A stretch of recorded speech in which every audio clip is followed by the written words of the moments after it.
Dia adalah putra dari keluarga mafia.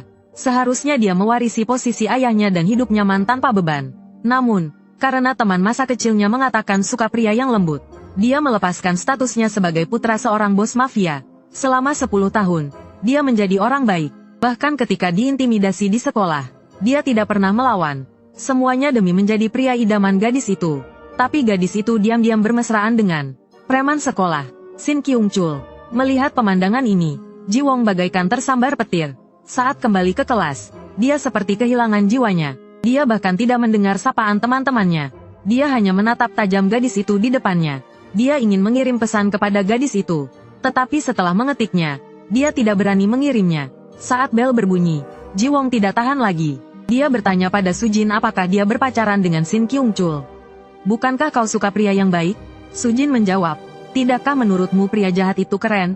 Ji Won teringat saat ayah Sujin sering mabuk, dan memukulinya setiap kali mabuk. Ji Won selalu diam-diam menemaninya. Dia mendengar Sujin berkata bahwa ketika besar nanti, dia ingin menikahi pria baik seperti Ji Won. Karena kata-kata inilah Ji Won menjadi orang baik selama 10 tahun. Tapi sekarang, dia tidak lagi menyukai pria yang lembut. Ji Won meraih tangan Sujin. Sebenarnya aku jahat. Darahku mengalir darah penjahat. Ayahku adalah bos geng beruang api. Dan aku punya banyak anak buah. Hanya dengan satu kata, aku bisa membuat orang yang menggangguku lenyap dari sini. Mendengar kata-kata Ji Won, Sujin tertawa. Kau mengkhawatirkan aku. Makanya kau menjelek-jelekkan dirimu sendiri, kan? Kau memang teman yang baik. Melihat itu, Ji Won tidak berkata apa-apa lagi. Saat mereka hendak keluar dari sekolah, Shin Kyung-chul tiba-tiba memanggil Sujin. Dia mengajaknya ke karaoke untuk belajar matematika. Sebelum pergi, Shin Kyung-chul tidak lupa mengejek Ji Won. Melihat wanita yang dicintainya digandeng orang lain, Ji Won menggertakkan giginya. Karena kau suka pria jahat, kan kutunjukkan padamu apa arti pria jahat yang sebenarnya. Sesampainya di rumah, Ji Won bergegas menemui pamannya, tangan kanan geng beruang api, Yang Jae Hyuk. Paman, aku butuh bantuanmu. Aku ingin menjadi pria jahat. Mendengar ini, Paman Jae Hyuk terkejut. Bukankah tuan muda selalu ingin menjadi orang baik? Mendengar pertanyaan pamannya, bayangan kemesraan mereka berdua terus berkelebat di pikiran Ji Won. Dia tidak punya alasan lagi untuk tetap menjadi orang baik. Yang ingin dia lakukan sekarang adalah menghajar Shin Kyung-chul dan merebut kembali Sujin. Paman Jae Hyuk memberitahu Ji Won bahwa untuk menjadi jahat, pertama-tama dia harus belajar mengendalikan ekspresinya. Kemudian, dia membutuhkan pakaian yang tepat. Namun, ketika dia kembali ke kamar dan melihat dinding kamarnya yang penuh dengan piagam penghargaan, dia terdiam. Saat itu, terdengar ketukan di pintu. Orang yang datang adalah anggota ketiga geng beruang api, Ji Sang. Meskipun dia terlihat ceria di rumah, di luar, dia adalah pria yang berani melawan babi hutan. Tuan muda, aku akan mengubahmu menjadi pria keren sepertiku. Ketika Ji Won keluar lagi, penampilannya telah berubah total. Para pamannya pun mengacungkan jempol padanya. Keesokan harinya, Ji Won pergi ke sekolah dengan pakaian barunya. Mengikuti saran pamannya, dia berusaha terlihat lebih garang. Saat ditanya teman-temannya, ia hampir saja tak bisa menahan diri. Tapi ia ingat perkataan Paman Hui. Akhirnya ia berhasil menahan diri. Hingga Sujin mengajaknya ke kantin. Di hadapan Sujin, ia pun menyerah. Sujin merasa Ji Won seperti orang yang berbeda hari ini. Namun perkataan Ji Won selanjutnya membuat Sujin terdiam. Kalau berubah, kau yang lebih dulu berubah. 10 tahun lalu, karena ucapanmu, aku menjadi orang baik yang mudah ditindas. Sekarang, juga karena ucapanmu, aku terpaksa menjadi orang jahat. Tanpa sadar, Ji Won telah keluar dari gedung sekolah. Ini pertama kalinya ia bolos dalam 10 tahun. Tiba-tiba, suara ribut dari tikungan menarik perhatian Ji Won. Saat ia melihat lebih dekat, ternyata itu Kyung-chul, orang yang merebut Sujin. Ia bersama seorang gadis yang tak dikenal. Saat Ji Won penasaran apa yang mereka lakukan, Kyung-chul membawa gadis itu keluar sekolah. Begitu keluar, gadis itu merangkul lengan Kyung-chul. Melihat itu, Ji Won menggertakkan giginya. Jadi Sujin menyukai orang seperti itu. Tak lama, mereka tiba di sebuah apartemen. Gadis itu langsung menolak, tapi Kyung-chul tak mau melepaskannya. Ia menarik tangan gadis itu untuk masuk. Di saat genting, Ji Won mengambil batu dari tanah dan melemparnya ke arah Kyung-chul. Mungkin ini pertama kalinya, ia malah mengenai kepala gadis itu. Kyung-chul mulai panik. Bajingan pengecut yang melempar batu. Keluar kau. Ji Won tak menghiraukannya. Ia malah mengambil batu lagi dan melemparnya. Kali ini tepat mengenai dahi Kyung-chul. Melihat itu, Ji Won menarik Yi Ji dan lari.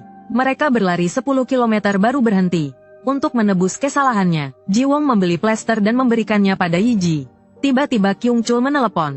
Yiji mengangkat telepon. Belum sempat bicara. Dari seberang terdengar makian. Siapa bajingan yang melempar batu tadi?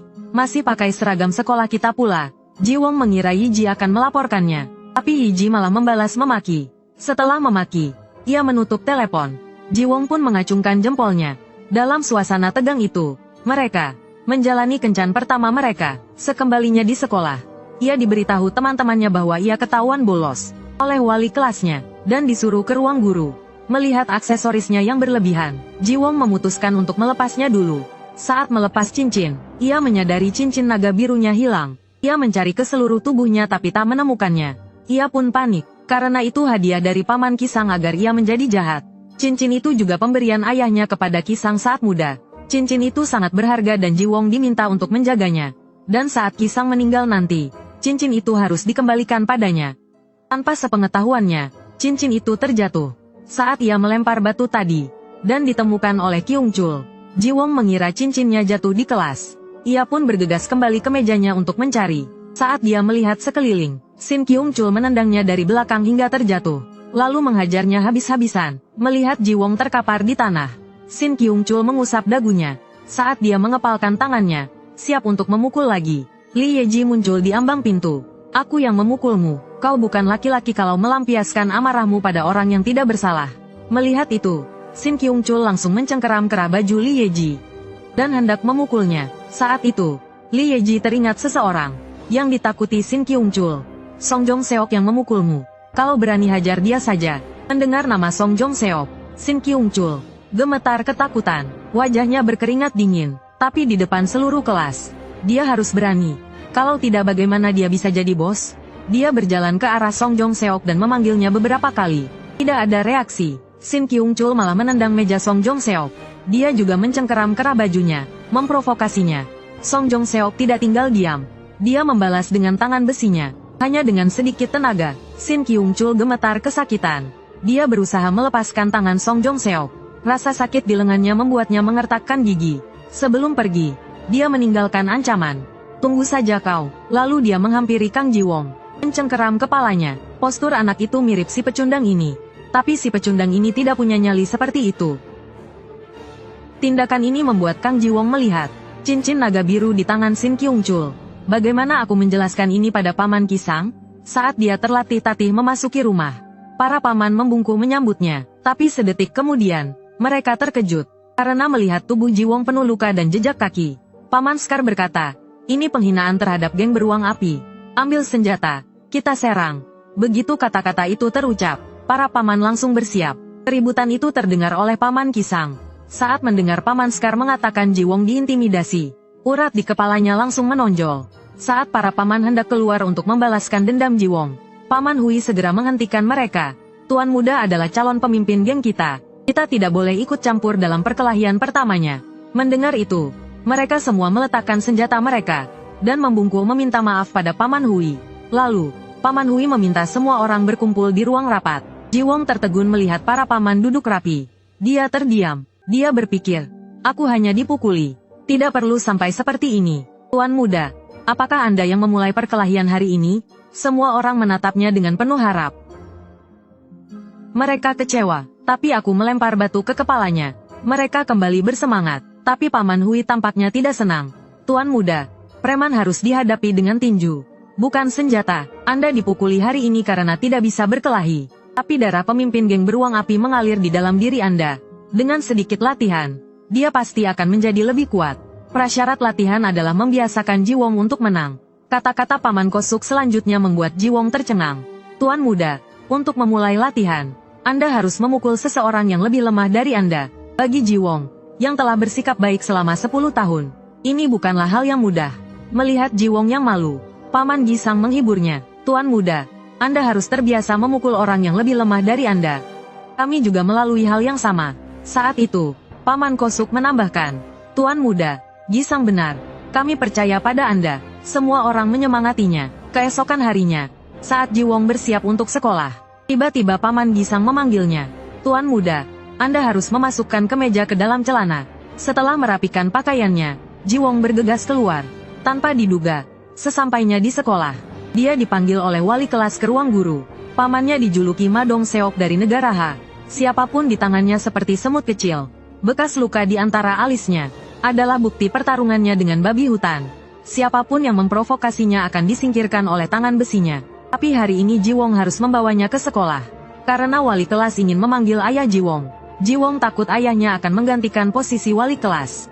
Jadi dia meminta pamannya untuk datang sebagai gantinya. Karena ayahnya adalah pemimpin geng beruang api. Dengan anak buah yang sebanding dengan Liu Huaqiang. Saat wali kelas melihat paman Gisang, dia hampir pingsan. Dengan gemetar, dia membawanya ke kantornya. Teh Tiewanyin terbaik segera disajikan. Dan mengatakan bahwa Jiwong akhir-akhir ini agak bermasalah di sekolah. Pamannya mendengar dan sangat puas. Membuat wig wali kelas terlepas karena ketakutan. Wali kelas buru-buru mengatakan Jiwong adalah siswa teladan. Tiba-tiba, ekspresi pamannya berubah. Kau bilang Jiwong bukan anak bermasalah? Melihat itu, wali kelas buru-buru mengatakan ada masalah. Dan masalahnya cukup serius. Setelah mendengar itu, pamannya tersenyum puas. Kemudian dia pamit dan pergi. Dalam perjalanan pulang, pamannya tiba-tiba bertanya pada Jiwong apakah dia menjaga cincin naga biru yang dia berikan. Agar pamannya tidak curiga, Jiwong berbohong dan mengatakan cincin itu ada di kamarnya. Tapi yang tidak diketahui Jiwong adalah, kemarin pamannya baru saja berpapasan dengan Shin Kyung-chul. Dan langsung melihat cincin naga biru di tangannya. Tapi melihat Shin Kyung-chul dan Jiwong mengenakan seragam sekolah yang sama. Dia mengira dia adalah teman Jiwong. Jadi dia tidak mempersulitnya. Sekarang pamannya tahu Shin Kyung-chul bukanlah teman Jiwong. Melainkan orang yang menindas Jiwong. Keesokan harinya, pamannya pergi ke sekolah dengan marah. Dia melihat seseorang yang sangat mirip Shin Kyung-chul. Pamannya meraihnya. Tetapi ternyata dia salah orang. Tapi dia memikirkan kata-kata paman Kosuk sebelumnya. Tuan muda adalah tulang punggung masa depan kita.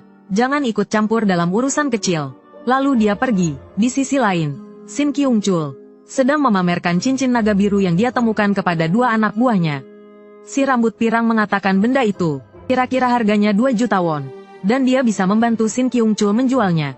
Hanya dengan sedikit biaya jasa. Shin Kyung-chul langsung setuju tanpa pikir panjang. Karena dia sangat membutuhkan uang untuk membeli sepeda motor. Tapi dia tidak tahu cincin itu akan membawa banyak masalah baginya. Keesokan harinya, si rambut kuning membawa Shin Kyung-chul ke sebuah pegadaian. Agar terlihat lebih dewasa, Shin Kyung-chul memakai baju kakaknya. Melihat pegadaian yang kumuh itu, Shin Kyung-chul agak enggan masuk. Didorong oleh si rambut kuning. Mereka berdua akhirnya masuk ke pegadaian. Namun yang mengejutkannya, pemilik toko itu ternyata adalah paman Gisang. Si rambut kuning ketakutan dan gemetar. Suara pintu rolling door yang tertutup terdengar dari luar. Selanjutnya adalah waktu paman Gisang beraksi. Shin Kyung-chul gemetar ketakutan. Dia mengira si rambut kuning telah mengkhianatinya. Dan berteriak ingin mengembalikan cincin itu kepada paman Gisang. Paman Gisang tidak menghiraukannya. Malah sambil memegang kenakel duster. Dia berkata kepada Shin Kyung-chul bahwa sebentar lagi mungkin akan sedikit sakit. Sebelum Shin Kyung-chul sempat bereaksi, paman Gisang meninjunya. Pukulan itu hampir membuatnya pingsan. Lalu, paman Gisang menjambak rambutnya. Dan berkata, jaga baik-baik cincin itu untukku. Bosnya akan mencarimu. Kalau kau berani menjualnya ke orang lain, ku bunuh kau. Shin Kyung-chul segera mengiyakan. Tetapi karena melihatnya masih muda, dan tidak tahu cara merapikan rambut, paman Gisang memutuskan untuk merapikannya. Shin Kyung-chul hampir menangis terharu. Di sisi lain, Jiwong baru saja pulang ke rumah, dan mendapati semua pamannya membungkuk dengan kepala menghadap ke lantai. Jiwong mengira telah terjadi sesuatu. Ketika dia melihat ke dalam, ternyata ayahnya telah kembali. Alasan para paman di depan pintu membungkuk seperti itu adalah karena Jiwong dipukuli di sekolah. Ayahnya menghukum mereka. Dia juga dengan marah mengatakan kepada Jiwong jika dia tetap lemah seperti ini, dia tidak akan menganggapnya sebagai anak lagi. Setelah mengatakan itu, ayahnya pergi tanpa menoleh ke belakang. Dia membenci ayahnya yang jahat, dan juga membenci kelemahannya sendiri. Paman Wok memberitahu Jiwong jika dia memiliki sesuatu yang ingin dilindungi, maka dia harus memiliki kekuatan untuk melindunginya. Jiwong yang duduk di tempat tidur teringat Sujin. Karena Sujin adalah orang yang ingin dia lindungi. Saat itu juga dia akhirnya memutuskan, dia akan menerima pelatihan dan menjadi kuat.